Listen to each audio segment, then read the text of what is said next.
السلام علیکم ورحمۃ اللہ وبرکاتہ. نحمده ونصلی علی رسولہ الکریم. اما بعد فاعوذ باللہ من الشیطان الرجیم. بسم اللہ الرحمن الرحیم. رب اشرح لی صدری ویسر لی امری واحلل عقدۃ من لسانی یفقهوا قولی. وَإِذَا سَأَلَكَ عِبَادِي عَنِّي فَإِنِّي قَرِيبٌ أُجِيبُ دَعْوَةَ الدَّاعِ إِذَا دَعَانِ فَلْيَسْتَجِيبُوا لِي وَلْيُؤْمِنُوا بِي لَعَلَّهُمْ يَرْشُدُونَ.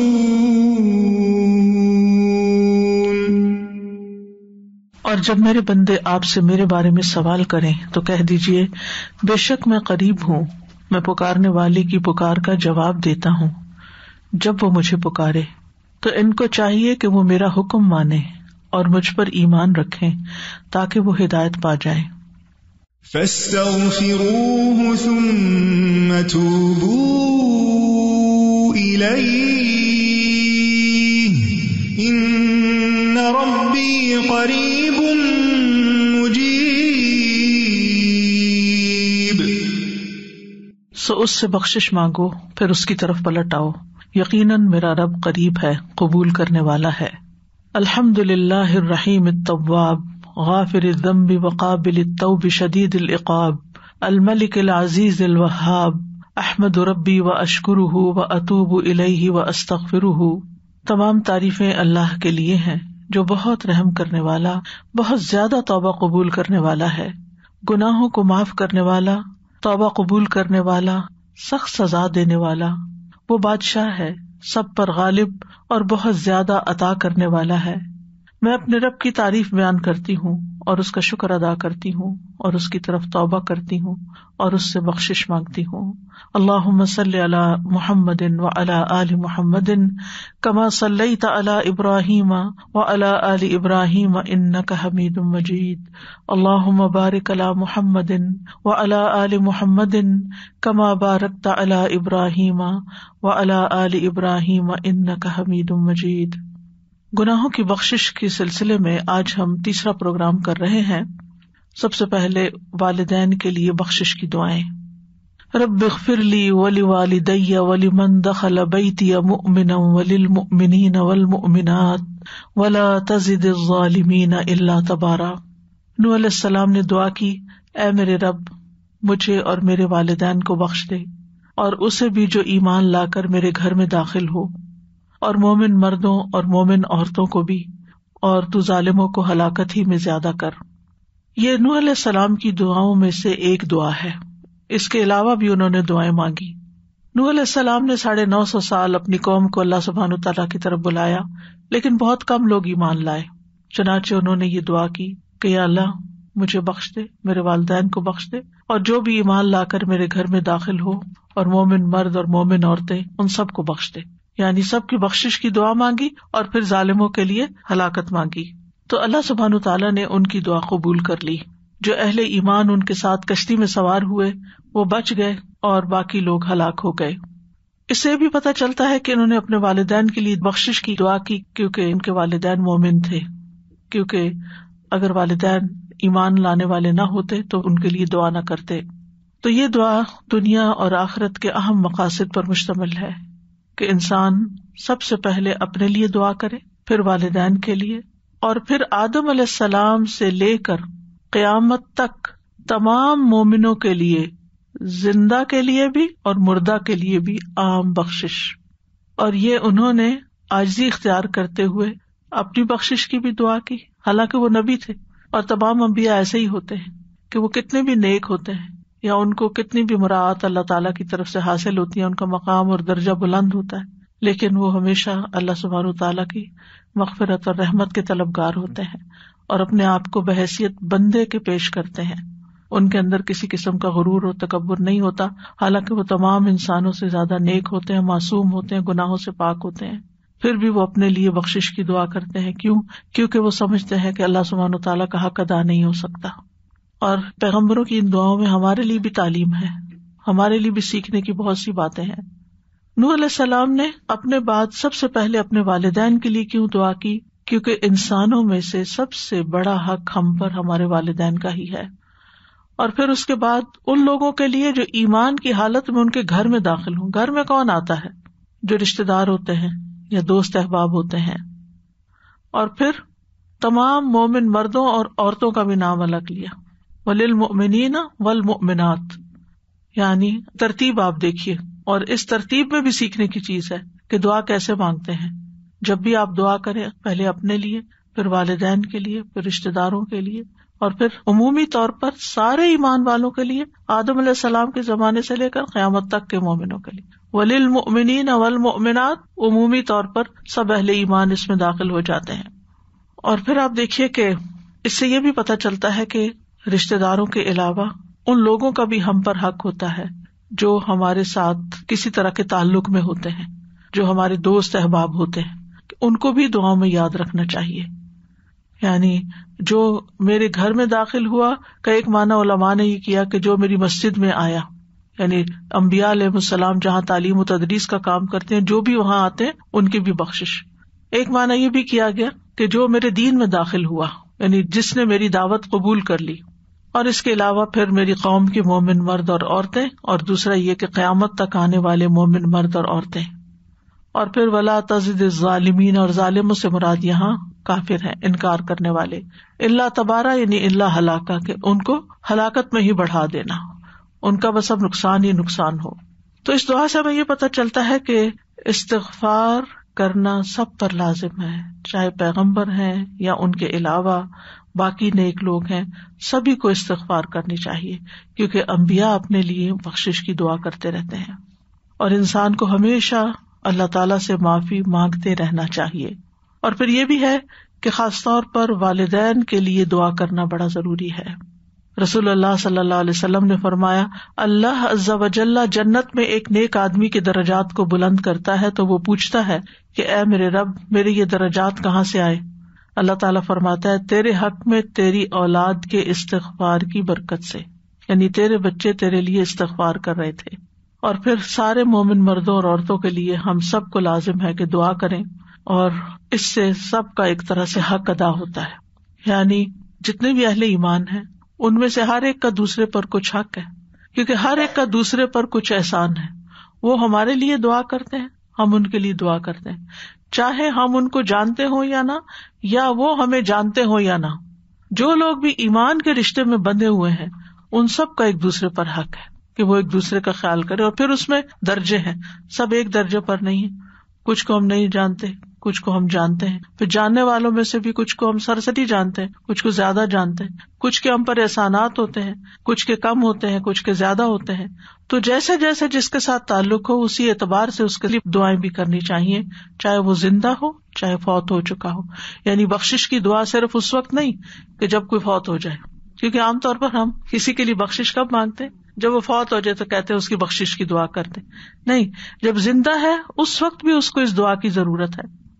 ربنا اغفر لي ولوالدي وللمؤمنين يوم يقوم الحساب۔ اے ہمارے رب، مجھے اور میرے والدین اور تمام مومنوں کو اس دن معاف کر دینا جب حساب لیا جائے گا۔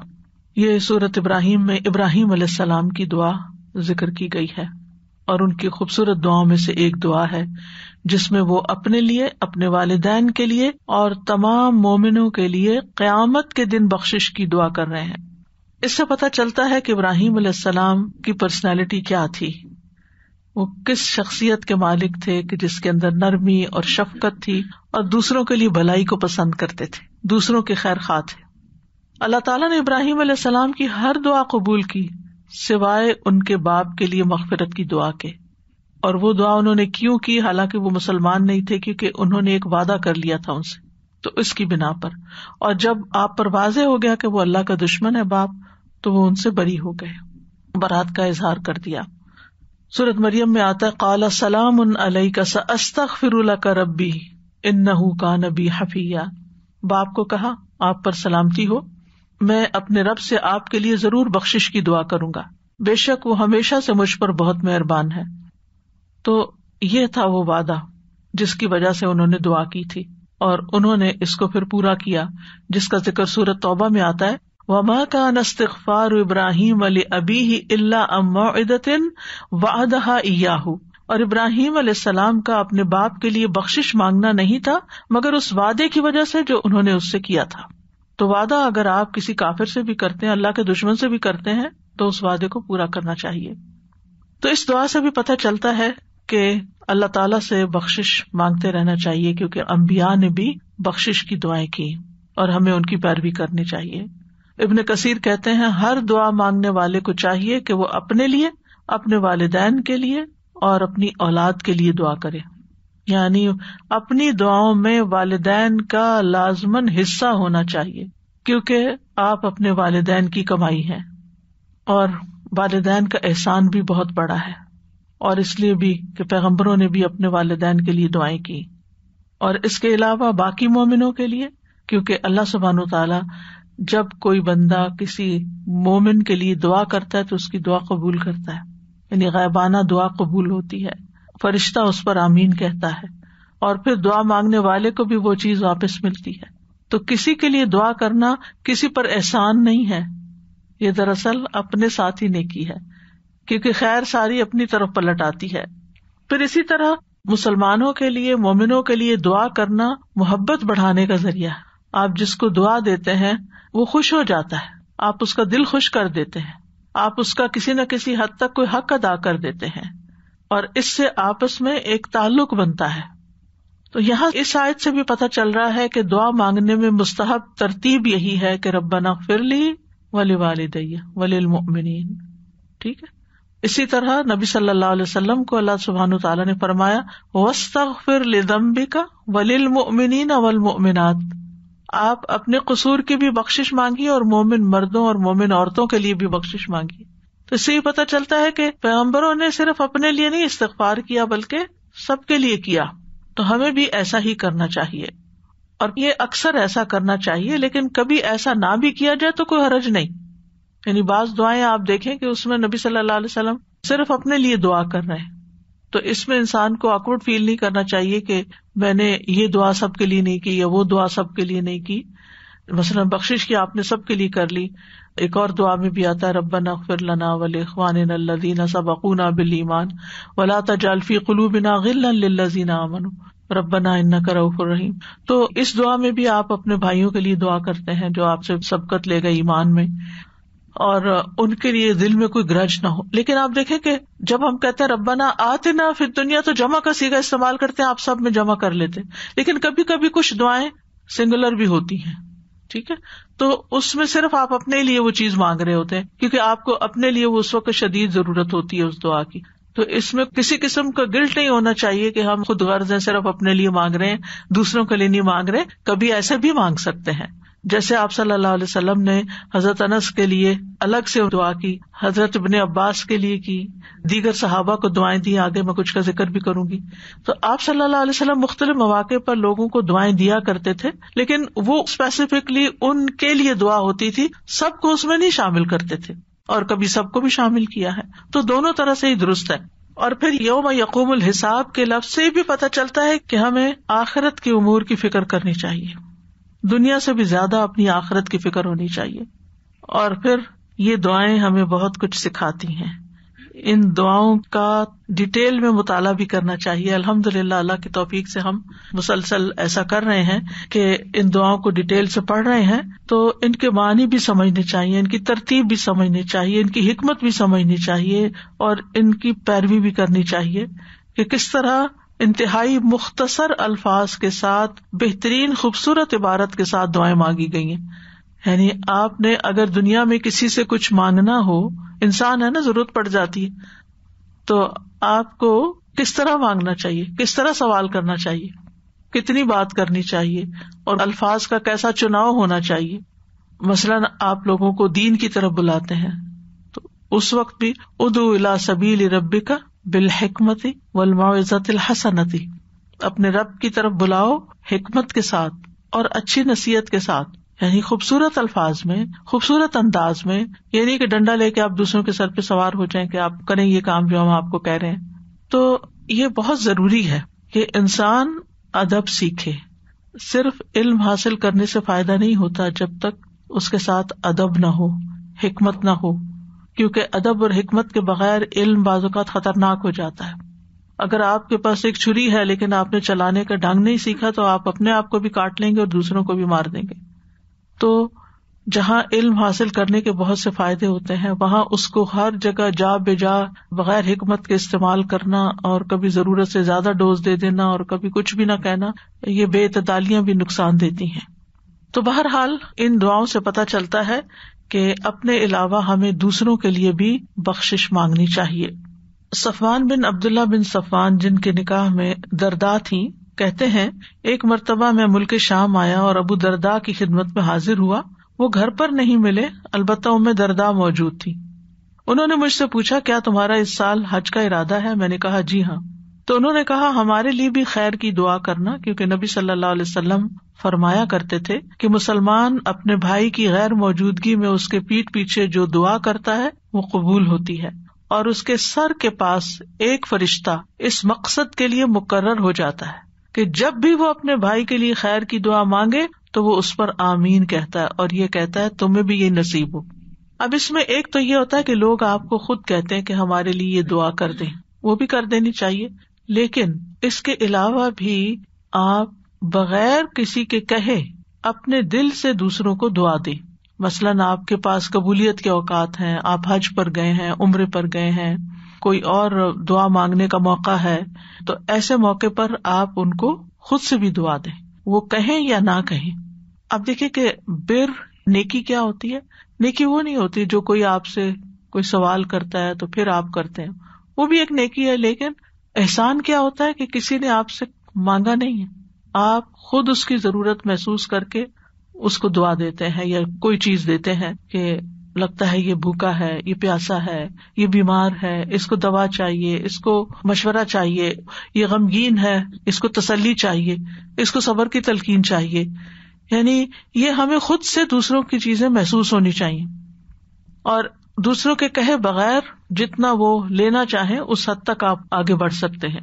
پھر اسی طرح ایک اور روایت میں ابو بکر صدیق رضی اللہ عنہ کا قول ہے اللہ کی خاطر بنے ہوئے بھائی کی دعا قبول ہوتی ہے. یعنی جن لوگوں سے ہم اللہ کی خاطر محبت کرتے ہیں ان کی دعائیں، کیونکہ وہ خالص ہو کے آپ کے لیے دعا کریں گے، دل سے آپ کے لیے دعا کریں گے.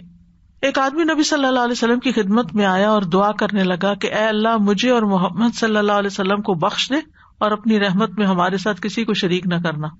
نبی صلی اللہ علیہ وسلم نے پوچھا یہ دعا کون کر رہا ہے؟ اس آدمی نے عرض کیا میں ہوں. نبی صلی اللہ علیہ وسلم نے فرمایا تم نے اس دعا کو بہت سے لوگوں سے اوٹ میں دے دیا ہے، یعنی محدود کر دیا ہے. اب دیکھیں نبی صلی اللہ علیہ وسلم کی کریکشن کا طریقہ بھی کتنا اچھا ہے نا، یعنی تم نے اس طرح کیا تو دیکھو بہت سے لوگ محروم ہو گئے.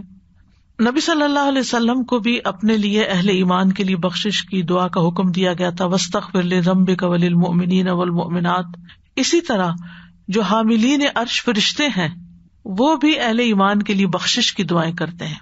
الذین یحملون العرش ومن حولہ، وہ فرشتے جو عرش اٹھائے ہوئے ہیں اور جو عرش کے ارد گرد ہیں.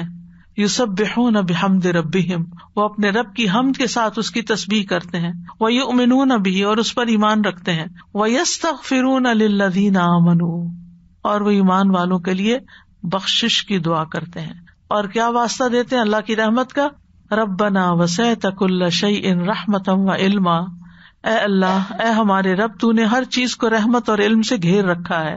فاغفر للذین تابوا واتبعوا سبیلک وقہم عذاب الجحیم، تو ان کو تو بخش دے جنہوں نے توبہ کی، تیرے رستے پہ چلے اور انہیں بھڑکتی ہوئی آگ کے عذاب سے بچا لے.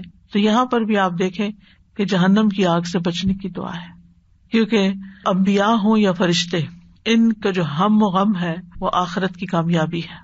اور اسی طرح جو نیک صالح مومن ہوتے ہیں ان کے نزدیک بھی دنیا کے غموں سے بڑا غم آخرت کا غم ہوتا ہے کہ وہاں کیا ہوگا، یہ یہاں کی زندگی تو گزر جائے گی، وہاں کیا بنے گا.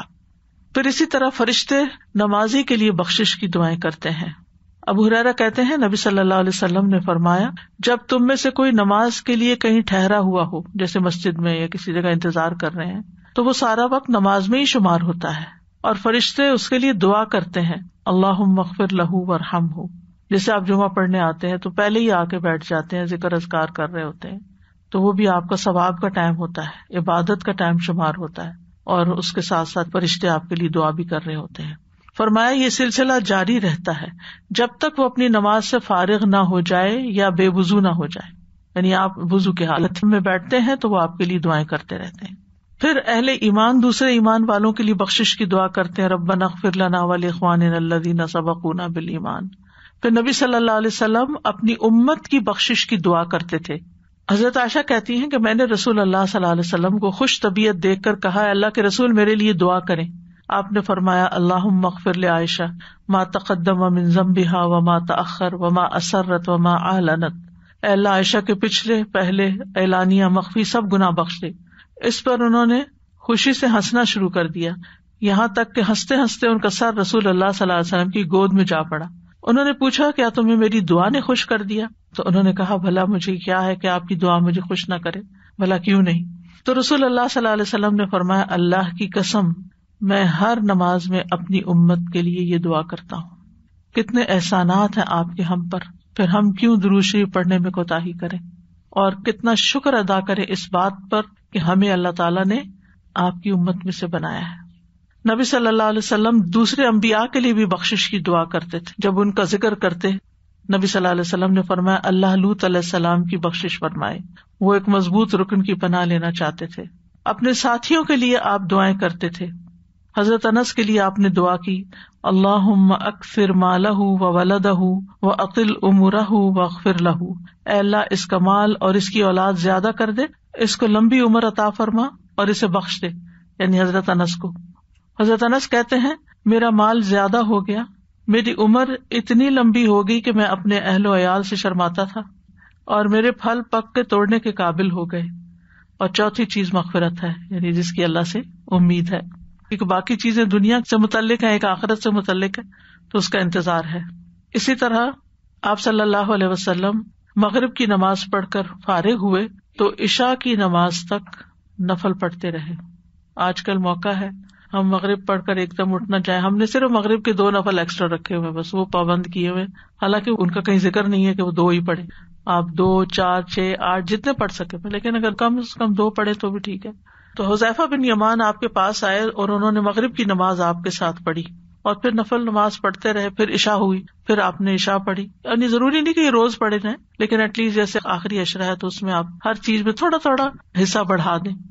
تو وہ کہتے ہیں کہ آپ نماز سے فارغ ہو کے نکلے تو میں بھی آپ کے پیچھے پیچھے چل پڑا. آپ نے پوچھا کون ہے، یعنی کون پیچھے پیچھے آ رہا، آواز آ رہی ہوگی جوتوں کی. میں نے کہا حذیفہ. آپ نے فرمایا اللہم اغفر لحذیفہ ولامہ. اے اللہ حذیفہ اور اس کی ماں کو بخش دے. یعنی آپ جا رہے ہیں اور کوئی بات نہیں کرنے کی، کوئی قریب سے آپ کے گزر رہا ہے، کسی کو آپ سلام کر رہے ہیں، کسی کو آپ دعا دے رہے ہیں، تو یہ ایک اچھے اخلاق کی علامت ہے. اس سے پتہ چلتا ہے کہ آپ کا دل دوسروں کے لیے صاف ہے، آپ دوسروں کے خیر خواہ ہیں. اور پھر ان کے منہ پہ بھی دعا دینی چاہیے، اللہ آپ کو جزائے خیر دے، اللہ تعالیٰ آپ کی عمر دراز کرے. یہ ہم سمجھتے ہیں کہ شاید صرف بوڑھے لوگوں کا کام ہے، بزرگوں کا کام ہے، یہ چند ریلیجس فگرز کا کام ہے کہ وہ لوگوں کو دعائیں دیں اور باقی لوگ فارغ ہیں. نہیں، یہ ہر ایک کو ایک دوسرے کو دعا دیتے رہنا چاہیے. کوئی ہمارے ساتھ احسان کرے یا ویسے بھی، یعنی ضروری نہیں کہ کوئی ہمارا کوئی کام کرے تو پھر ہی ہم دعا دیں، ویسے بھی دعا دیں. ابو ایاس کہتے ہیں میرے والد بچپن میں نبی صلی اللہ علیہ وسلم کی خدمت میں حاضر ہوئے، آپ نے ان کے سر پہ ہاتھ پھیرا، ان کے لیے بخشش کی دعا کی. وہ ساری زندگی یاد رکھا، آگے اپنے بچوں کو بھی بتا رہے ہیں کہ جب میں چھوٹا تھا تو میرے ساتھ یہ ہوا تھا.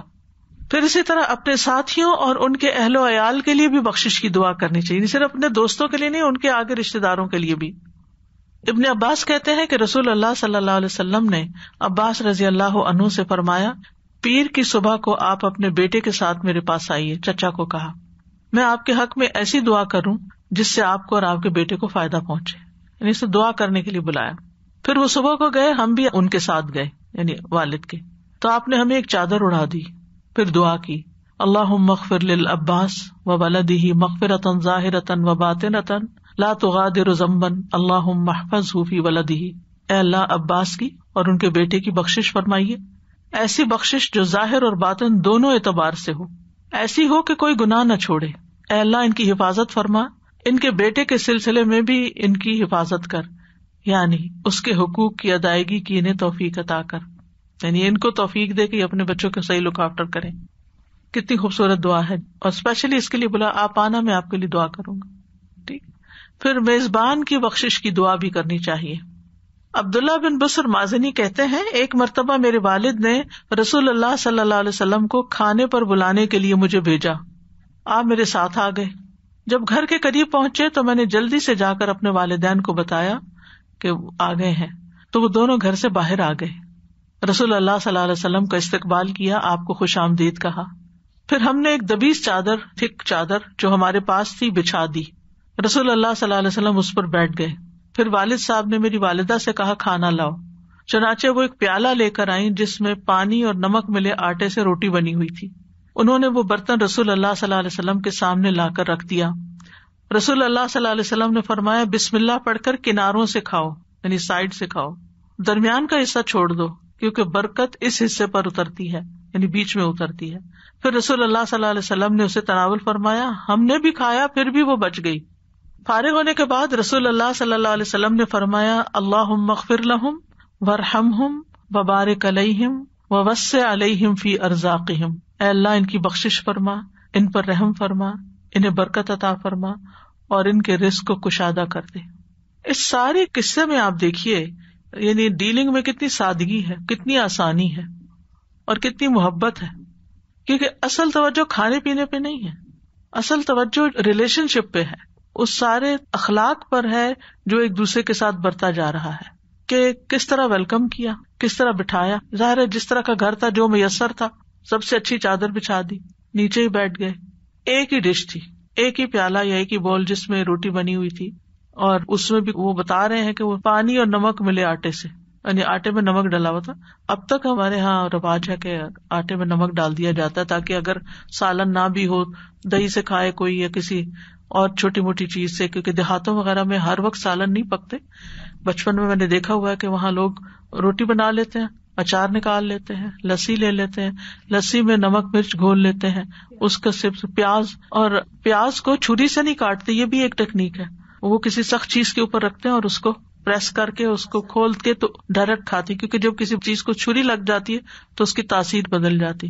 یعنی اگر پھل کو آپ دانت سے سیدھا کھائیں یا ہاتھ سے چھیل کے، ہم تو ہر چیز پہ چھری پھیر دیتے ہیں، تو ظاہر ہے کہ کھانے کی بھی ایک حرمت ہوتی ہے نا، جہاں ضرورت ہے وہاں تو چھری لگائی جائے، ورنہ جتنا آپ ہاتھ سے اس کو ٹریٹ کر کے کھائیں اتنا ہی بہتر ہے. بہرحال اب آپ دیکھیں کہ سب نے بیٹھ کے کھایا، آپ نے تعلیم بھی دی کہ درمیان سے نہیں کھانا، سائڈ سائڈ سے کھانا، ہر ایک نے اپنے آگے آگے سے کھایا، اور بچ بھی گئی تو آپ نے یہ نہیں کہا کہ نہیں اب سب ختم کرو، بچ گئی تو ٹھیک ہے نیکسٹ ٹائم کھا لیں گے. اور پھر آپ نے دعا دی اور چلے آئے. کتنی خوبصورت دعا دی. آج ہم کسی کو اپنے گھر کیوں نہیں بلا سکتے؟ کیا وجہ ہے؟ بہت ڈشز بنانی پڑتی ہیں، 2 دن پہلے تیاری شروع کر دیتے ہیں، ان کو فریج میں رکھ دیتے ہیں، ان کو باسی کر کے پھر ان کو تازہ کر کے دیتے ہیں، اور اپنے اوپر ایسا بوجھ ڈالتے ہیں، اور پھر اتنے زیادہ بعد میں بھی کام کرنا پڑتا ہے کہ الامان والا فیس کہ کوئی ہمت ہی نہیں کرتا کہ کسی کو بلائے. لہٰذا کیا ہے کہ رشتے دار ہوں یا آپس میں میل جول ہو، بس سوچتے ہی رہتے ہیں کہ کب بلائیں، اور اگر بلائیں بھی تو پھر ریسٹورینٹ میں بلا لیتے ہیں، ڈبل ٹرپل اس پہ خرچہ، اور پھر وہ سوچتے ہیں کہ وہ کب میسر ہوگا کہ جب بلائیں گے. تو اگر ہم اس سادگی پر آ جائیں کہ ٹھیک ہے جو ہمیں میسر ہے اور جتنا ہم آسانی سے اس وقت میں بنا سکتے ہیں اپنی سہولت کے مطابق، لیکن اپنے دوستوں اور رشتے داروں اور احباب کو یعنی مختصر، اور پھر یہ بھی نہیں کہ بس پھر صبح سے گئے اور رات تک بیٹھے رہے اور دوسرے کو ذلیل کر دیا، یعنی کہ وہ یہی کہے کہ بس اب آئندہ نہ کبھی ان کو بلائے. میری جب شادی تو مجھے اتنی پریشانی ہوتی تھی کہ ہمارا جو کلچر تھا جہاں میرے میکے تھے وہاں سمپل دعوتیں ہوتی تھی مختصر وقت میں، اور ویسے بھی ہمارے والد جو تھے وہ بہت زیادہ وقت کی قدر و قیمت جانتے تھے، نہ اپنا وقت ضائع کرنے دیتے نہ کسی کا کرتے تھے. رائٹ ٹائم پر جانا ہے، رائٹ ٹائم پر اٹھ جانا ہے، بات ختم. تو ملتان میں یہ رواج تھا کہ جب کوئی دعوت پہ بلاتا تھا تو آپ کو بعض اوقات ناشتے کے وقت جانا ہوتا تھا اور پھر سارا دن وہاں رہنا ہوتا تھا. پھر ان کے ہاں دوپہر کا کھانا نہیں ہوتا، وہ کچھ آفٹر نون کے قریب کھانا کھاتے ہیں، اور پھر اس کے بعد پھول پہناتے ہیں اور پتہ نہیں کیا کیا ہوتا ہے. اتنا انسان تھک جاتا ہے، گھر والے بھی تھک جاتے ہیں، لیکن وہ کلچر ہے، ایسی دعوت ہوتی ہے وہاں پر. تو اتنا زیادہ ویسٹ آف ٹائم کہ آپ کے پاس کچھ کرنے کو نہیں. جو نئی دلہن آتی ہے وہ سب کے لیے نئی ہوتی ہے, اس کو یہ بھی نہیں پتا یہ کون ہے کیا ہے, لوگ آپس میں باتیں کرتے رہتے ہیں, اس کا کوئی انٹرسٹ نہیں ہوتا اس میں, تو وہ محبت بڑھنے کی وجہ ایک بیزاری بڑھ جاتی ہے کہ انسان پھر سوچتا ہے کہ دوبارہ کبھی جائے, نہیں ایسی جگہ نہیں جانا جہاں تھک ٹوٹ کے واپس آئے اور کچھ کام نہیں ہوا. اور خاص طور پر اگر آپ اپنے وقت کی قدر و قیمت رکھتے ہیں اور آپ کی زندگی میں کوئی مقصد ہے تو آپ ایسی چیزوں سے 100 دفعہ پرہیز کرتے ہیں. تو بہرحال ہمیں اپنی زندگیوں میں سادگی اختیار کرنی چاہیے اور اپنی حیثیت سے مراد جسمانی, مالی اور اوقات کے مطابق اس طرح کے کام کرنے چاہیے کہ جس میں کسی کے لیے بھی تکلیف نہ ہو, بلکہ وہ مجلس محبت کی مجلس بنے, کسی کا آنا یاد بھی رہے کہ کوئی آیا ہے اور کچھ فائدہ ہوا ہے. پھر بعض اوقات ہمارے یہاں یہ بھی ہوتا ہے, ہم بلا لیتے ہیں لوگوں کو, خود کچن میں رہتے ہیں اور لوگ بیٹھے, شکر ہے مکھیاں نہیں ورنہ مکھیاں مارتے ہیں. ابھی آپ سے ملنے کے لیے آئے اور آپ غائب ہیں تو وہ بھی ایک تکلیف کا باعث بن جاتا ہے. یعنی کہ اب آئے تو کیا کریں بیٹھ کے یہاں. پھر کچھ لوگ تو سیاست پہ باتیں کرنا شروع کر دیتے ہیں, کچھ اور اسی قسم کے ادھر ادھر کی کسی کی غیبت شروع کر دیتا ہے, یعنی اس سے کچھ حاصل نہیں ہوتا. تو ہم بعض اوقات نماز, روزہ, صدقہ وہ تو اپنا دین کا حصہ سمجھتے ہیں, لیکن یہ جو اسلامی اخلاق اور آداب ہیں, آپ دیکھیں جتنی ترقی یافتہ قومیں انہوں نے کسی نہ کسی طریقے سے اپنا لیے ہیں. جاپان کی شادیوں کے بارے میں پڑھ رہی تھی کہ کتنی وقت کی پابندی اور کتنی سمپلسٹی اور کتنا بہترین انتظام ہوتا ہے, لیکن ہمارے ہاں شادیاں ہوں یا ولیمے ہوں یا عقیقہ ہو یا کوئی مناسبت ہو یا کوئی نہ بھی ہو. اسی طرح عبداللہ بن بسر کہتے ہیں رسول اللہ صلی اللہ علیہ وسلم میرے والد کے ہاں مہمان ہوئے, ہم نے رسول اللہ صلی اللہ علیہ وسلم کی خدمت میں کھجور, پنیر اور گھی سے تیار کیا ہوا حلوہ پیش کیا. آپ نے اس میں سے تناول فرمایا, پھر آپ کے سامنے کھجوریں پیش کی گئی تو آپ کھجوریں کھا رہے تھے اور گٹلیاں اپنی 2 انگلیوں کے درمیان ڈالتے جا رہے تھے, یعنی اپنے ہاتھ کے اندر. آپ نے شہادت کی اور درمیانی انگلی اکٹھی کی ہوئی تھی, یعنی اندر ہی رکھ رہے تھے. پھر آپ کے سامنے مشروب لایا گیا, آپ نے اسے پیا, پھر اپنی دائیں جانب والے کو دے دیا. عبداللہ بن بسر کہتے ہیں تو میرے والد نے کہا جب انہوں نے آپ کی سواری کی لگام پکڑی ہوئی تھی کہ ہمارے لیے اللہ سے دعا کیجیے, یہ جانے لگے ہوں گے اور رخصت کریں, تو آپ نے فرمایا اللہم بارک لہم فیما رزقتہم واغفر لہم ورحم. دیکھیے کھانے کا موقع ہے, پھر بھی بخشش کی دعائیں دی جا رہی کہ اللہ تو نے جو رزق انہیں دیا ہے اس میں برکت ڈال دے اور ان کے گناہ بخش دے اور ان پر رحم فرما. پھر اسی طرح جس کی طرف سے آپ کو کوئی خیر ملے اس کے لیے اور اس کی نسلوں کے لیے دعا کریں. زید بن ارقم کہتے ہیں میں نے رسول اللہ صلی اللہ علیہ وسلم سے سنا, آپ نے دعا دیتے ہوئے فرمایا اللہم اغفر للانصار ولذراریی الانصار ولذراریی ذراریہم. اے اللہ انصار کو, ان کی اولاد کو, ان کی اولاد کی اولاد کو بھی بخش دے. پھر یہ تو وہ لوگ ہیں جن کے آپ پر احسان ہے, کچھ لوگ ہوتے ہیں جن سے آپ کو تکلیف پہنچتی, ان کو بھی بخشش کی دعا دے دینی چاہیے. عبداللہ کہتے ہیں گویا میں نبی صلی اللہ علیہ وسلم کو دیکھ رہا ہوں, آپ انبیاء میں سے کسی ایک نبی کا حال بیان کر رہے تھے. انہیں ان کی قوم نے اس قدر مارا کہ خون آلود کر دیا, مگر وہ اپنے چہرے سے خون صاف کر رہے تھے اور کہتے جاتے تھے اے اللہ میری قوم کو بخش دے کیونکہ وہ لا علم ہے, میری قوم کو بخش دے کہ وہ لا علم ہے. ابن قیم کہتے ہیں کہ دعا احسان کے مقامات میں سے 4 مقامات پر مشتمل ہے, یعنی یہ بھی احسان کا ایک درجہ ہے کسی کے لیے دعا کرنا. اگر کسی کی طرف سے شدید صدمہ پہنچے, کوئی آپ کو ہرٹ کر دے تو اس کو بھی دعا دے دیں غفر اللہ لکم. حضرت عائشہ کہتی ہیں جب غزوہ احد میں مشرکین شکست خوردہ ہوئے تو ابلیس نے چلا کر کہا اللہ کے بندو اپنے پیچھے والوں کی خبر لو. آگے والے پچھلے والوں پر ٹوٹ پڑے اور آپس میں الجھ گئے. اس دوران حضرت حذیفہ نے دیکھا ان کے والد یمان بھی پیچھے تھے. انہوں نے کہا اللہ کے بندو یہ میرے والد ہیں, یہ میرے والد ہیں. لیکن اللہ کی قسم مسلمان نہ رکے اور انہوں نے ان کو قتل کر دیا, اور وہ مسلمان تھے. حضرت حذیفہ نے صرف اتنا کہا غفر اللہ لکم, بس. کوئی رونا دھونا نہیں ڈالا, کوئی اینالائز نہیں کرنے لگے پھر فلاں نے یہ کیا, ایسا ہو گیا ویسا ہو گیا. سب کی بخشش کی دعا کر دی کہ غلطی ہو گئی, اللہ تم کو معاف کر دے. اور وہ کہتے ہیں حذیفہ رضی اللہ عنہ ہمیشہ آخری دم تک والد کے قاتلوں کے لیے دعائے خیر کرتے رہے یہاں تک کہ اللہ سے جا ملے. کیا اخلاق تھے کہ غلطی ہوئی ہے ان سے, یہ سمجھنا کہ دوسرے سے غلطی ہو گئی ہے, غلطی میں یہ کر بیٹھا ہے, جان کے نہیں کیا انہوں نے, اور دعائیں کر رہے ہیں. اسی طرح اگر آپس میں کسی کے ساتھ جھگڑا ہو جائے یا کچھ, تو ربیہ کہتے ہیں میں رسول اللہ صلی اللہ علیہ وسلم کی خدمت کرتا تھا, آپ نے مجھے زمین دی اور ابو بکر رضی اللہ عنہ کو بھی زمین دی. ہم پہ دنیا غالب آ گئی, ہم دونوں کا کھجور کے ایک درخت پہ جھگڑا ہو گیا. ابو بکر نے کہا یہ میری زمین کی حد میں ہے، میں نے کہا یہ میری زمین کے اندر ہے. میرے اور ابو بکر رضی اللہ عنہ کے درمیان سخت کلامی ہو گئی تو ابو بکر رضی اللہ عنہ نے ایک ایسا کلمہ کہا جس کو میں نے ناپسند کیا. پھر وہ بھی شرمندہ ہوئے. انہوں نے کہا اے ربیہ مجھے بھی ایسے ہی کہو جو میں نے تمہیں کہا ہے تاکہ بدلہ ہو جائے. میں نے کہا میں ایسا نہیں کروں گا. ابو بکر رضی اللہ عنہ نے کہا نہیں تمہیں ضرور کہنا پڑے گا ورنہ میں رسول اللہ صلی اللہ علیہ وسلم سے فریاد کروں گا. میں نے کہا میں ایسا جملہ نہیں کہہ سکتا. ربیہ کہتے ہیں ابو بکر زمین چھوڑ کر نبی صلی اللہ علیہ وسلم کے پاس چلے گئے. میں بھی آپ کے پیچھے چلا گیا یہاں تک کہ ابو بکر رضی اللہ عنہ آپ کے پاس آئے اور جو ہوا تھا ویسا ہی بیان کیا. آپ نے اپنا سر میری طرف اٹھایا. نبی صلی اللہ علیہ وسلم نے فرمایا اے ربیہ تیرے اور صدیق کے درمیان کیا معاملہ ہے؟ یعنی پہلے ان کی بات سنی پھر ان کی. میں نے کہا اللہ کے رسول اس طرح کا معاملہ ہوا ہے. یعنی آپ دیکھیے نبی صلی اللہ علیہ وسلم کی حکمت کی صرف اپنے دوست کی بات پر فیصلہ نہیں کیا بلکہ دوسری طرف سے بھی پوچھا کہ کیا معاملہ ہے. میں نے کہا کہ اللہ کے رسول اس طرح کا معاملہ تو آپ نے فرمایا ٹھیک ہے تم وہ کلمہ نہ کہو یوں کہہ دو غفر اللہ لک یا ابا بکر، اے ابو بکر اللہ تجھے معاف کر دے. آسان حل بتا دیا کہ ان کی بخشش کی دعا کر دو. ان سے غلطی ہوئی ہے ایسی بات زبان سے نکلی ہے تو بخشش کی دعا کر دو.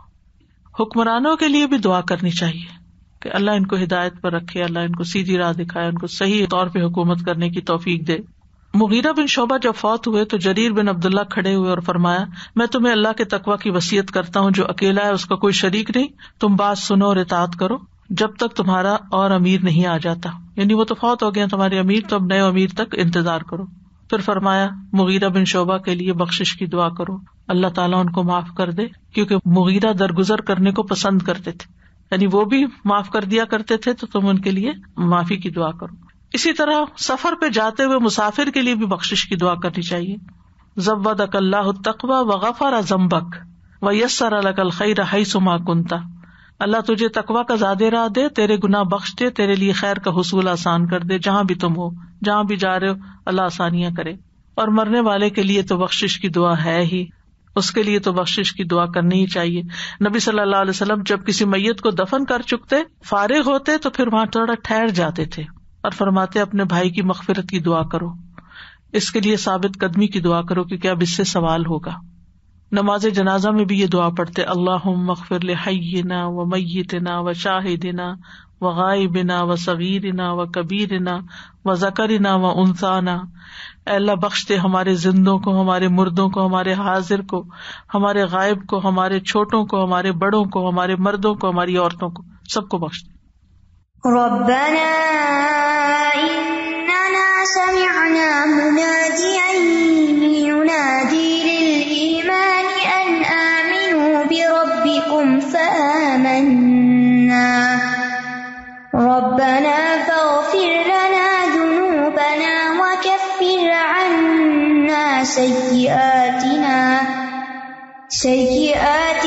وتوفنا مع الأبرار. اے ہمارے رب، ہم نے ایک پکارنے والے کو سنا جو ایمان کی طرف پکار رہا تھا کہ تم اپنے رب پر ایمان لے آؤ، تو ہم ایمان لے آئے. اے ہمارے رب، ہمارے لیے ہمارے گناہوں کو بخش دے، ہم سے ہماری برائیوں کو دور کر دے اور ہمیں نیک لوگوں کے ساتھ فوت کر. یہ سورۃ آل عمران کی آخر میں یہ دعا آئی ہے جہاں اللہ تعالیٰ عقل والوں کی صفات بیان کرتے ہوئے یہ ذکر کرتے ہیں کہ وہ اپنے رب کو یاد کرتے ہیں اٹھتے بیٹھتے لیٹے ہوئے اور یہ دعائیں کرتے ہیں. تو ربنا، اے ہمارے رب، رب وہ ہے جو پرورش کرتا ہے، جو نرچر کرتا ہے. اللہ تو نے جسمانی طور پر ہمیں سب کچھ دیا، تو روحانی طور پر بھی ہمیں نرچر کر دے اور ہماری آگے کی زندگی بھی اچھی کر دے. اسی لیے دعائیں ربنا سے شروع ہوتی ہیں. حالانکہ اللہ تعالیٰ کے تو بہت سے نام ہیں. اننا، بے شک ہم نے، تاکید کے لیے، سمعنا، ہم نے سن لیا، منادین، ایک پکارنے والے کو. کون ہے پکارنے والا؟ اس میں ایک تو یہ کہا جاتا ہے کہ اس سے مراد رسول اللہ صلی اللہ علیہ وسلم اور دوسرے قرآن بھی ہمیں پکارتا ہے، یا ایھا الذین آمنوا، وہ اللہ کا کلام ہے. ینادی للایمان، جو ایمان کے لیے پکار رہا تھا، یعنی پوری جاں فشانی کے ساتھ. ان آمنوا بربکم، کہ اپنے رب کی اطاعت کرو، اس کا تقوی اختیار کرو. تو قرآن جو ہے اول سے آخر تک ایمان باللہ کی پکار ہے. نبی صلی اللہ علیہ وسلم وفات پا چکے ہیں لیکن قرآن ابھی بھی ایمان کی طرف بلاتا ہے. فآمنا، تو ہم ایمان لے، یعنی ہم نے دعوت پہ لبیک کہہ دیا، جو ہم سے کہا گیا ہم نے کر لیا. اس دعا میں ربنا کی تکرار ہے اور صفت ربوبیت کا واسطہ ہے، وسیلہ ہے. اور پھر آمنا، ایمان کو وسیلہ بنایا گیا ہے، یعنی پہلے یہ کہنے کی کیا ضرورت ہے، سیدھی دعا کیوں نہیں مانگی؟ پہلے کہا اللہ ہم ایمان لا چکے، تو ہمارے ایمان کی وجہ سے تو ہمیں بخش دے، گناہوں سے ہماری حفاظت فرما، ہماری پردہ پوشی فرما. اور پھر آپ دیکھیے کہ وَكَفِّرْ عَنَّا سَيِّئَاتِنَا، ہماری برائیوں کو ڈھانپ دے کہ اللہ ہمارا ستر نہ کھولنا، یعنی جو ہم نے گناہ کیے ہیں وہ سب کے سامنے نہ آئے. لیکن کچھ لوگ تو اپنے ماضی کے گناہ خود بتا بتا کے خوش ہوتے رہتے ہیں، حالانکہ اس سے منع کیا گیا ہے، جو ہو چکا سو ہو چکا. اور پھر یہ کہ سیئات کا لفظ سو سے ہے، سو کہتے ہیں ایسی چیز جو ظاہر ہو تو قبیح اور بری لگے. تو انہوں نے ذنوب کی بخشش کے ساتھ ساتھ سیئات کو بھی دور کرنے کا مطالبہ کیا. یا قابل غور اس دعا میں، کیونکہ گناہوں سے مراد کبیرہ گناہ ہے اور سیئات سے مراد صغیرہ گناہ ہے. اور پھر مزید بھی مانگا کہ ہمیں نیک لوگوں کے زمرے میں اٹھانا، ان کے ساتھ ہمارا حشر کرنا. یہ کیسے ممکن ہے کہ ہم مرتے دم تک نیک لوگوں کی صحبت میں رہیں اور جب مرے تو انہی کے بیچ میں ہمیں موت آئے، یعنی ان کا ساتھ ہمیں نصیب رہے دنیا میں بھی اور پھر آخرت میں بھی، انہی کے ساتھ اٹھے. کیونکہ المرء مع من احبہ، یہاں انہوں نے یہ نہیں کہا ہمیں مومنوں کے ساتھ اٹھانا، کہا ابرار کے ساتھ اٹھانا. ابرار کا لفظ بر سے ہے، بر نیکی کو کہتے ہیں. ابرار وہ ہوتے ہیں جو نیکی کرتے ہیں پھر نیکی کرتے ہیں پھر نیکی کرتے ہیں، یہاں تک کہ نیکی کرنا ان کی صفت بن جاتی. وہ نیکیوں ہی کے در پے ہوتے ہیں، کسی نیکی کرنے کے بعد رکتے نہیں، نیکی پر نیکی پر نیکی اور ہر طرح کی نیکی. اور پھر وہ صرف خود نہیں کرتے، اوروں کو بھی نیکی کی دعوت دیتے ہیں، اور پھر جس چیز کی دعوت دیتے ہیں اس پر خود عمل کرتے ہیں، حتیٰ کہ ابرار ہونا ان کی صفت بن جاتی ہے. اور پھر آپ دیکھیے ہماری عادت ہے نا کہ ہم دوسروں کو کچھ کرتے دیکھتے تو ہمیں بھی خیال آ جاتا ہے. تو توفنا مع الابرار میں ہوگا کہ ایسے لوگوں کے بیچ میں رہیں گے تو ان کو دیکھ دیکھ کے ہمیں بھی کچھ نہ کچھ کرنے کا موقع ملتا رہے گا. تو اس دعا سے یہ پتہ چلتا ہے کہ انسان گناہوں کی بخشش بھی مانگے، برائیوں سے دوری بھی مانگے اور نیک لوگوں کا ساتھ بھی مانگے، اور پھر ساتھ ساتھ اللہ تعالیٰ کے انعامات اور احسانات کا ذکر بھی کرے اور اپنے نیک عمل کا وسیلہ بھی دے. اللہ تعالیٰ کے رب ہونے کے نام سے وسیلہ دینا جو ہے یہ پسندیدہ ہے، اور تکرار کے ساتھ اللہ کا نام دعا میں لینا، یا رب یا رب یا اللہ یا رحمان یا رحیم یا کریم یا ذل جلال والاکرام یا حی یا قیوم.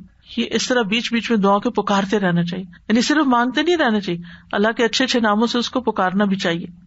تو گناہوں کی بخشش جو ہے اس میں توبہ استغفار کے علاوہ ایسی نیکیاں بھی ہوتی ہیں جو گناہوں کی تکفیر کر دیتی ہیں. ان الحسنات یذہبن السیئات جس کا یہاں ذکر کیا گیا. پھر کفارہ بننے والے گناہ بھی ہوتے ہیں. پھر نبی صلی اللہ علیہ وسلم کی شفاعت سے بھی بخشش ہوتی ہے اور غیر نبی کی شفاعت سے بھی. پھر مومنوں کی دعا سے بھی بخشش ہوتی ہے. پھر میت کی طرف سے اگر کوئی صدقہ کرتا ہے تو اس کے گناہ بخشے جاتے ہیں اور اس کی مشکل آسان ہوتی ہے. پھر بندے پر قبر میں جو آزمائش آئے گی وہ بھی کفارۃ السیئات ہو جاتی ہے. قیامت کے دن کی سختیاں بھی، اور پھر اللہ کی رحمت و بخشش سے ہی انسان جنت میں جا سکتا ہے. اب جیسے نیکیاں گناہوں کو معاف کرنے کا سبب ہیں تو نماز گناہوں کا کفارہ ہے. نبی صلی اللہ علیہ وسلم فرمایا اتبع السیئۃ الحسنۃ تمحوها، گناہ ہو جائے تو اس کے بعد نیکی کر لیا کرو جو اسے مٹا دے. پھر اچھی طرح وضو کرنا، اس سے گناہ دھل جاتے ہیں. فرض نمازیں پڑھنے سے گناہ معاف ہوتے ہیں. صدقہ کرنا اور آدھی رات کو نماز پڑھنا گناہوں کا کفارہ بن جاتا ہے. عمرہ کرنے سے گناہ معاف ہوتے ہیں. ایک عمرے سے دوسرے عمرے تک کے گناہوں کا کفارہ ہوتا ہے. ذکر کی مجالس میں شرکت سے گناہ معاف ہو جاتے ہیں، یعنی دین کی مجلس میں آپ آ کے بیٹھتے ہیں، جیسے یہ مجلس ہے جس میں اللہ کا ذکر ہو رہا ہے، اللہ کی کتاب کا، اس سے بھی گناہوں کی بخشش ہوتی ہے. مسند احمد کی روایت ہے جب کوئی جماعت اکٹھی ہو کر اللہ کا ذکر کرتی ہے اور اس سے اس کا مقصد صرف اللہ کی رضا ہوتی ہے تو آسمان سے ایک منادی آواز لگاتا ہے کہ تم اس حال میں کھڑے ہو کہ تمہارے گناہ معاف ہو چکے ہیں اور تمہارے گناہ نیکیوں میں بدل دیے گئے. کتنی برکت ہے، کتنا فائدہ ہے. لیکن عام طور پر ہم اس کے بارے میں کبھی سوچتے بھی نہیں ہیں. یعنی چل کے جانا، کسی مجلس میں بیٹھنا اور اللہ کا ذکر سننا گناہوں کی بخشش کا ذریعہ ہے. پھر بیماری میں بھی انسان اللہ کی تعریف کرتا رہے، الحمدللہ کہتا رہے، شکوہ نہ کرے تو یہ بھی گناہوں کے معاف ہونے کا ذریعہ بن جاتا ہے. اللہ تعالیٰ فرماتے ہیں جب میں اپنے بندوں میں سے کسی مومن بندے کو آزماتا ہوں اور وہ اس آزمائش پر بھی میری تعریف کرتا ہے تو جب وہ اپنے بستر سے اٹھتا ہے تو وہ اپنے گناہوں سے اس دن کی طرح پاک صاف ہو جاتا ہے جس دن اس کی ماں نے اسے جنم دیا تھا. راستے سے تکلیف دہ چیز ہٹانے سے بھی گناہ معاف ہوتے ہیں. کوئی آکورڈ کرسی پڑی ہوئی ہے، کوئی جوتا پڑا ہے، کوئی کاغذ گرا ہوا ہے، کچھ بھی، کوئی کارپیٹ کا کنارہ مڑ گیا ہے، یعنی لوگوں کے لیے رستے آسان کرنا. پھر نماز کے بعد تسبیحات کرنے سے گناہ معاف ہوتے ہیں. حدیث میں آتا ہے جس نے ہر نماز کے بعد 33 بار سبحان اللہ، 33 بار الحمدللہ، 33 بار اللہ اکبر کہا تو یہ 99 کلمات ہو گئے. اور 100 کا عدد پورا کرنے کے لیے لا الہ الا اللہ وحدہ لا شریک لہ لہ الملک ولہ الحمد وہو علی کل شیء قدیر کہہ دیا تو اس کے سارے گناہ معاف کر دیے جائیں گے، چاہے وہ سمندر کی جھاگ کے برابر ہوں. پھر 100 دفعہ سبحان اللہ و بحمدہ پڑھنے سے گناہ معاف ہوتے ہیں. پھر اسی طرح جو آدمی یہ پڑھے لا الہ الا اللہ واللہ اکبر والحمد للہ وسبحان اللہ ولا حول ولا قوۃ الا باللہ، تو یہ جملہ اس کے گناہوں کا کفارہ بن جاتا ہے، چاہے سمندر کی جھاگ کے برابر ہی کیوں نہ ہو. تو گناہوں کی بخشش کی دعاؤں میں رب اغفر لی ولوالدی وللمؤمنین والمؤمنات اور ربنا اغفر لی ولوالدی وللمؤمنین یوم یقوم الحساب اور ربنا اننا سمعنا منادیا ینادی للایمان، ٹھیک، اور ربنا اغفر لنا ولاخواننا الذین سبقونا بالایمان، اور پھر رب اغفر وارحم وانت خیر الراحمین. یہ بھی ایک دعا ہے. اس میں بخشش کے علاوہ رحمت کی طلب بھی ہے. بخشش کا مطلب ہے گناہ ڈھانپ دے ہمارے، بخش دے، اور رحمت کا مطلب ہے کہ ہمیں اب آئندہ ایسے کاموں کی توفیق دے کہ ہم گناہوں سے بچے رہیں، سیدھے راستے پر چلیں. تو مغفرت کے ساتھ گناہ کی تکلیف ختم ہو جائے گی اور رحمت کے ساتھ دینی دنیاوی فائدے حاصل ہوں گے. پھر یہ دعا بھی ہے ربنا اتمم لنا نورنا واغفر لنا انک علی کل شیء قدیر. اے ہمارے رب، ہمارے لیے ہمارا نور پورا کر دے اور ہمیں بخش دے، یقیناً تو ہر چیز پر خوب قادر ہے. مطلب یہ کہ ہمیں ہمیشہ نور میں رکھنا حتیٰ کہ ہم جنت تک پہنچ جائیں. یاد رکھیے ہر بندے کا نور اتنا ہی ہوگا جتنے اس کے نیک اعمال ہوں گے، یعنی قیامت کے دن پل صراط پہ سے خاص طور پر گزرتے ہوئے جہاں مکمل اندھیرا ہے. اور یہ دعا وہاں بھی پڑھیں گے لوگ. پھر ہے سبحان اللہ و بحمدہ استغفر اللہ و اتوب الیہ. رسول اللہ صلی اللہ علیہ وسلم اپنی وفات سے پہلے کثرت کے ساتھ یہ پڑھتے سبحان اللہ و بحمدہ استغفر اللہ و اتوب الیہ. پھر سبحانک اللہم ربنا و بحمدک اللہم اغفر لی. نبی صلی اللہ علیہ وسلم رکوع اور سجدے میں یہ دعا پڑھا کرتے تھے. پھر ہے اللہم اغفر لی وتب علی انک انت التواب الغفور. اے اللہ مجھے معاف کر دے، میری توبہ قبول فرما، بے شک تو توبہ قبول کرنے والا، بے انتہا مغفرت کرنے والا ہے. ایک انصاری کہتے ہیں کہ انہوں نے نبی صلی اللہ علیہ وسلم کو نماز میں 100 مرتبہ یہ دعا کرتے ہوئے سنا. پھر ہے استغفر اللہ الذی لا الہ الا هو الحی القیوم واتوب الیہ. اس دعا کو پڑھنے سے کبیرہ گناہ بھی معاف ہوتے ہیں، جیسے جنگ سے فرار. پھر ایک اور دعا اللہم اغسل انی خطایایا بماء الثلج والبرد ونقِ قلبی من الخطایا کما نقیت الثوب الابیض من الدنس وباعد بینی وبین خطایایا کما باعدت بین المشرق والمغرب. اے اللہ مجھ سے میرے گناہوں کو برف اور اولے کے پانی سے دھو دے اور میرے دل کو خطاؤں سے اس طرح پاک صاف کر دے جس طرح تو نے سفید کپڑے کو میل سے پاک صاف کر دیا، اور مجھ میں اور میرے گناہوں میں اتنی دوری کر دے جتنی مشرق اور مغرب میں. اب آپ دیکھیے کہ گناہ تو ایک غیر مادی چیز ہے نا، تو بارش اور اولے اور برف پانی یہ تو دیکھنے والی چیز ہے. تو یہ ایک طرح سے ایک امیج دیا گیا ہے کہ جس طرح بارش ہوتی ہے فضا صاف ہو جاتی ہے، آسمان صاف ہو جاتا ہے، برف پڑتی ہے تو پولوشن ختم ہو جاتی ہے. تو اسی طرح اللہ تعالیٰ کی رحمت آتی ہے تو گناہ بھی انسان سے صاف ہو کے اس کی دھند چھٹ جاتی ہے، اس کے دل کا غبار ہٹ جاتا ہے اور انسان مطمئن ہو جاتا ہے. پھر ہے سید الاستغفار. سید الاستغفار اللہم انت ربی لا الہ الا انت خلقتنی وانا عبدک وانا علی عہدک ووعدک ما استطعت اعوذ بک من شر ما صنعت ابوء لک بنعمتک علی وابوء بذنبی فاغفر لی فانہ لا یغفر الذنوب الا انت. اے اللہ تو ہی میرا رب ہے، تیرے سوا کوئی معبود نہیں. تو نے مجھے پیدا کیا، میں تیرا بندہ ہوں، اور جہاں تک میری استطاعت ہے تیرے عہد و پیمان پہ قائم ہوں.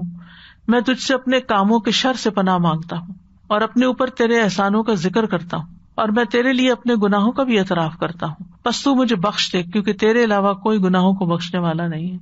یہ اللہ ہی کا کام ہے کہ بخشتا ہے. بندے تو اپنے حصے کے بھی ذاتیاں معاف نہیں کرتے، تو باقی کیا معاف کریں گے. سید الاستغفار پڑھنے کا بہت عظیم اجر ہے.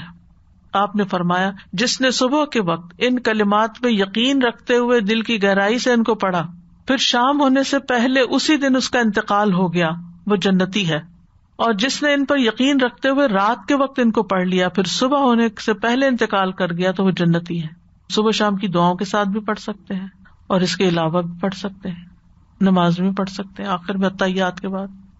نبی صلی اللہ علیہ وسلم نے اس دعا کو سید الاستغفار کا, سید کہتے ہیں سردار, یعنی استغفار کے بہت سے صیغے ہیں لیکن یہ سب سے ٹاپ پر ہے. کیا وجہ ہے؟ ان کے الفاظ میں ذرا غور کرتے ہیں. سب سے پہلے ہے اللہم انت ربی, اللہ تو میرا رب ہے. یہاں توحید ربوبیت کا اقرار ہے, اللہ کو رب مان لیا, تو نے مجھے پیدا کیا, تو ہی میرا مالک ہے, تو ہی میرا رازق ہے. لا الہ الا انت, اس میں توحید الوہیت کا اقرار ہے کہ اللہ تو ہی بس میرا الہ ہے, تو ہی عبادت کے لائق ہے. خلقتنی وانا عبدک, اس میں بندے کی طرف سے عبودیت اور عاجزی اور اللہ کے لیے فرما برداری کا اقرار ہے, یعنی تو نے مجھے پیدا کیا اور میں تیرا بندہ ہوں, میں تیرا غلام ہوں, تیرے آگے جھکا ہوا ہوں. وَأَنَا عَلَىٰ عَهْدِكَ وَوَعْدِكَ مَا اسْتَطَعْتُ, اس میں بندے کی طرف سے اعتراف ہے کہ میں صراط مستقیم کی پابندی کروں گا اور اس میں پوری کوشش لگا دوں گا, اپنی کمٹمنٹ نبھاؤں گا. وَأَنَا عَلَىٰ عَهْدِكَ وَوَعْدِكَ مَا اسْتَطَعْتُ, جتنی میری ہمت ہوئی میں اس کے مطابق کمٹمنٹس نبھاؤں گا. تیرے ساتھ عبادت کا, تیری الوہیت کا جو میں نے عہد کیا کہ تو ہی میرا رب ہے, الست بربکم, تو میں اس کو پورا کروں گا. اعوذ بک من شر ما صنعت, اس میں بندے کی طرف سے تمام شر اور گناہوں اور نافرمانیوں سے اللہ کی پناہ طلب کی گئی ہے, یعنی جو گناہ ہم سے ہو جاتے ہیں ان کا جو نتیجہ ہوتا ہے برا, اس سے بھی پناہ مانگی گئی. اعوذ بک من شر ما صنعت, یعنی یہ تو نہیں ہو سکتا نا کہ آپ غلط بات کہیں اور اس کا کوئی نقصان نہ ہو, کوئی نتیجہ نہ نکلے, بس ایسے ہی ہوا میں اڑ گئی بات نہیں, وہ لکھی جاتی ہے, وہ اس پہ پکڑ ہو سکتی ہے. تو اللہ اب غلطی ہوگی, منہ سے نکل گئی, اب آپ ہمیں معاف کر دیں, میں اس کا اعتراف کرتا ہوں. ابوء لک بنعمتک علیہ, اس میں بندے کا اللہ کی نعمتوں اور اس کے فضل و کرم کا اقرار اور اعتراف ہے کہ اللہ سبحانہ وتعالیٰ بندے پر طرح طرح کے انعامات کرتا ہے کہ میں ان کو مانتا ہوں, آئی ایکنالج. وابوء لک بذنبی, اور اس میں بندے کا اعتراف اور اقرار ہے کہ خاص گناہ ہے یا عام, میں اس کا اقرار کرتا ہوں, میں مانتا ہوں میں گناہگار ہوں. عجیب انسان ہے نا کہ ویسے کہتا رہتا ہے میں تو بڑا گناہگار انسان ہوں, کمزور انسان ہوں, لیکن جب کوئی مشکل آتی ہے تو کہتے ہیں میں نے کون سا گناہ کیا. دل سے کچھ نہیں کہہ رہے ہوتے نا, اوپر سے باتیں کر رہے ہوتے ہیں. تو یہاں پر دل سے کہنا ہے کہ میں اقرار کرتا ہوں تو مجھ پہ نعمتیں کرتا اور میں جب میں گناہ کرتا ہوں, کیونکہ بخشش ہوتی تب ہے جب پہلے آپ مان جائیں کہ ہاں آپ نے غلطی کی ہے. اگر آپ نے کی نہیں تو پھر کس بات کی بخشش مانگ رہے ہیں, اگر آپ یہی سمجھتے ہیں. فاغفر لی فإنہ لا یغفر الذنوب الا انت, اس میں اللہ تعالیٰ سے مغفرت طلب کی گئی ہے اور اللہ تعالیٰ کے سامنے عاجزی اور انکساری کا اظہار ہے. فإنہ لا یغفر الذنوب الا انت, اللہ تو ہی بخش سکتا ہے, تو ہی بخش دے.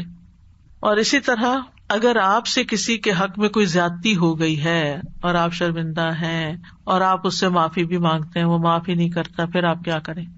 تو یہ دعا پڑھیں, اللہم انی اتخذ عندک عہدا لن تخلفنیہ فانما انا بشر فای المؤمنین آذیتہ شتمتہ لعنتہ جلدتہ فاجعلها له صلاۃ وزکاۃ وقربۃ وتقربہ بہا الیک یوم القیامہ. اس کا کارڈ بھی چھپا ہوا تھا, سوری کا کارڈ جو ہے نا, اس کے اندر یہ دعا لکھی ہوئی ہے, اے اللہ میں تجھ سے عہد کرتا ہوں اور تو ہرگز وعدے کے خلاف نہیں کرے گا, میں صرف ایک انسان ہوں, تو جس کسی مومن کو میں تکلیف دوں یا اس کو برا کہوں یا اس پہ لعنت کروں یا اس کو سزا دوں, اپنے بچے بھی انکلوڈیڈ, تو اسے اس کے لیے رحمت اور پاکیزگی اور ایسا باعث قرب بنا دے کہ وہ قیامت کے دن تیرے قریب ہو. یعنی میں نے جس کو تکلیف دی ہے اس تکلیف کی وجہ سے تو اس کو اپنے قریب کر لینا. فجعلها له صلاۃ وزکاۃ وقربۃ.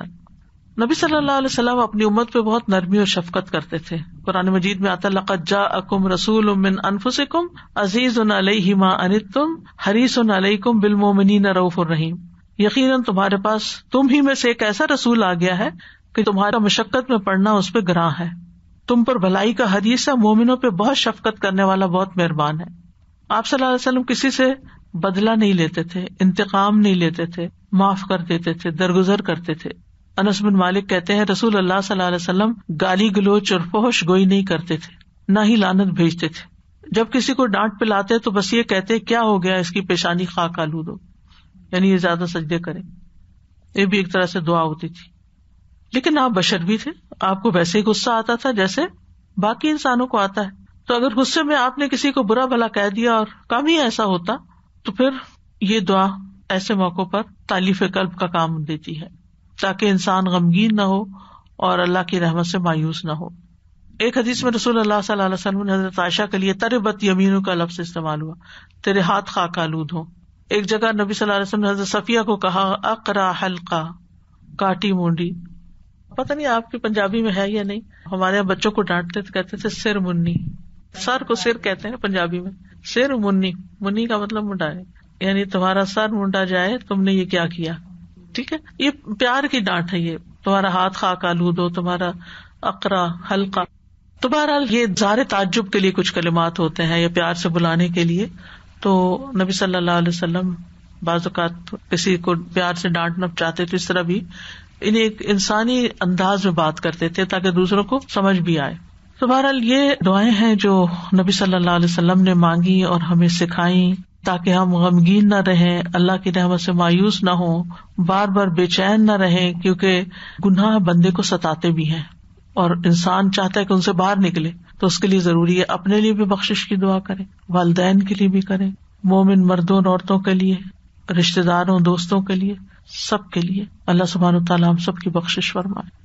السلام علیکم. استاد جی, آپ نے فرمایا کہ غیر نبی کی شفاعت, اس پہ تھوڑا سا کلیئر کر دیں گے؟ جیسے حافظ قرآن کی شفاعت ہوگی, مطلب وہ شہید دوسروں کی کے حق شفاعت میں ہوگی. شفاعت کریں. جی ہاں, دوسروں کے حق میں.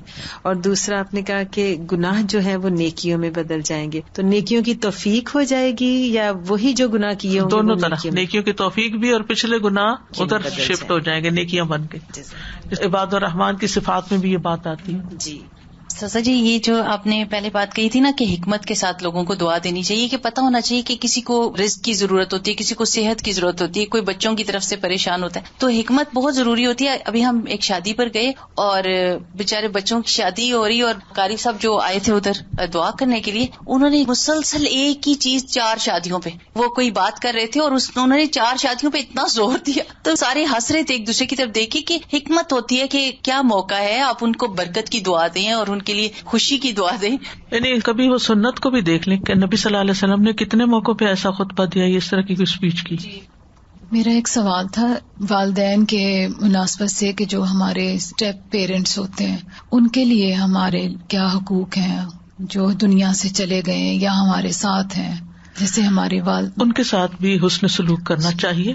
جن والدین نے ہمیں پیدا کیا ان کا حق تو سب سے بڑا ہے ہی, لیکن جو دوسرے والدین ہیں جیسے نانی نانا ہے, بعض اوقات وہ پالتے ہیں, یا ایسی یعنی اڈاپٹ کیا کسی نے, یا پھر ستیلے ہیں, یا ساس ہیں, یا پھر روحانی والدین ہیں, استاد ہیں یا مینٹور ہیں, تو یہ سب بھی حسن سلوک کے مستحق ہیں. یعنی عام رشتہ داروں اور عام دوستوں وغیرہ سے زیادہ ان کا حق ہوگا. جیسے میری امی بڑی امی جو تھیں وہ لاول تھیں, ہم ہی ان کے بچے. جی, تو پھر آپ پر ان کے ساتھ حسن سلوک واجب آتا ہے. ٹھیک ہے نا. تو بہرحال استغفار کے آخر میں یہ بات کرنا چاہوں گی کہ استغفار وہی کر سکتا ہے جو اپنا محاسبہ کرتا رہے. دنیا میں ہمیں عمل کے لیے آزادی تو دی گئی ہے, لیکن ہم حقیقت میں آزاد نہیں, انجام میں آزاد نہیں ہے. انجام تو اللہ کے ہاتھ میں ہے. ٹھیک ہے. اس وقت ہمیں اختیار ہے, جو چاہیں بولیں, جو چاہیں کہیں, لیکن اس کا نتیجہ کیا نکلنے والا ہے یہ ہمارے اختیار میں نہیں ہے, وہ اللہ ہی کے اختیار میں ہے.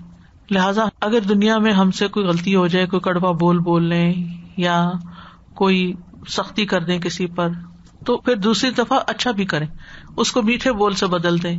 لیکن پھر بھی گلٹ ایک رہ جاتی ہے نا, تو اپنے لیے بھی اور اس شخص کے لیے بھی استغفار کریں. بعض غلطیاں ایسی ہوتی ہیں کہ ان کا انجام دنیا میں نظر آ جاتا ہے, دنیا میں ہی ظاہر ہو جاتا ہے, لیکن کچھ ایسے ہیں جن کا انجام تو کل ہی پتہ چلے گا. جب موت آئے گی تو سارا معاملہ سامنے آ جائے گا کہ کرتے کیا رہے, تو وہ بڑی سخت ریگریٹ کا وقت ہوگا. تو اس سے پہلے انسان اپنے لیے استغفار کرتا جائے. تو عقل مند وہی ہے جو ہر روز اپنا محاسبہ کرے کہ آج میں نے کس کے ساتھ کیا کیا اور آج میں نے اللہ کے حق میں کہاں کمی کی. یعنی اپنا بے لاگ جائزہ, اپنے ساتھ کوئی رحم نہیں. جو غلطی کی ہے اس کو مانے ہم, تب استغفار قبول ہوگی, تب توبہ قبول ہوگی. اور یہ کیوں کروایا جاتا ہے؟ تاکہ ہم غلطی کر کے پلٹیں. یعنی توبہ استغفار کا ایک فائدہ یہ بھی ہے کہ ہم غلطی پہ غلطی کرتے نہ جائیں بلکہ ہم رک جائیں.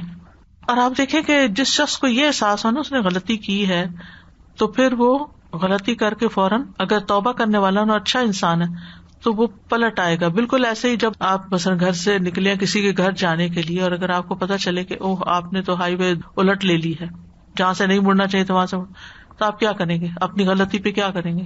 چلو ہم آگے پکنک کر آتے ہیں, کیا چھوڑو اس کے گھر جانا, واپس پلٹیں گے. بالکل یہی ہے, واپس پلٹنا ہے. ہو گئی غلطی, غلطی کے اندر نہیں رہنا, غلطی سے باہر نکلنا ہے. تو ہم صرف اس پر ہی خوش نہ ہوتے رہے کہ ہم بڑے نیک لوگ ہیں اور نیکی کے کام کرتے رہتے ہیں. ہم سب سے غلطیاں ہوتی ہیں اور ان پر پلٹنا ہے, کیونکہ کل بنی آدم خطا وخیر الخطائین التوابون. ہر انسان خطا کار ہے اور بہترین خطا کار وہ ہے جو خطا کے بعد توبہ کر لے. ٹھیک ہے, اور توبہ کا مطلب یہ کہ اپنی غلطی کا اعتراف کرے. تو عام طور پہ لوگوں کے لیے بڑا مشکل ہوتا ہے کیونکہ انسان سوچتا ہے اس سے میری بےزتی ہو جائے گی, اس طرح میں دوسرے کی نگاہ میں ہلکا ہو جاؤں گا.